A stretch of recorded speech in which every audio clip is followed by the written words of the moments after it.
ಯುದ್ಧದ ಮಧ್ಯೆ ಚೌಕಾಸಿಗೆ ಹೋದವರು ಬರಿಗೈಯಲ್ಲಿ ವಾಪಸ್ಸಾಗಿದ್ದಾರೆ. ಅಮೆರಿಕ ಇರಾನ್ ಶಾಂತಿ ಮಾತುಕತೆ ಸರ್ವನಾಶವಾಗಿದೆ.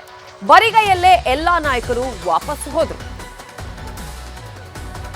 ಸಂಧಾನ ಸಭೆ ಮುರಿದು ಬೀಳ್ತಿದ್ದಂತೆ ಟ್ರಂಪ್ ಸಮರ ಸಾರಿದ್ದಾರೆ. ಇರಾನ್ ನೆಲದಲ್ಲಿ ಸಮುದ್ರ ಮಂಥನನೂ ಘೋಷಣೆಯಾಗಿದೆ. ಅಮೆರಿಕದ ದೈತ್ಯ ವಿಮಾನಗಳು ಇಸ್ರೇಲ್ಗೆ ಎಂಟ್ರಿ ಆಗಿವೆ. ಪಾಕಿಸ್ತಾನನ ನಂಬ್ಕೊಂಡು ಹೋದ್ರೆ ಚೊಂಬೆಗತಿ ಅನ್ನೋದು ಪ್ರೂವ್ ಆಗಿದೆ. ಶಾಂತಿ ಮಾತುಕತೆ ಮುರಿದು ಬಿದ್ದಿದೆ. ಇದರಿಂದ ವಿಶ್ವಮಟ್ಟದಲ್ಲಿ ಮತ್ತೆ ಪಾಕ್ ಮರ್ಯಾದೆ ಹರಾಜಾಗಿದೆ. ರಾಜ್ಯ ಕಾಂಗ್ರೆಸ್ ಶಾಸಕರು ದೆಹಲಿಗೆ ಹೋಗಿದ್ದಾರೆ.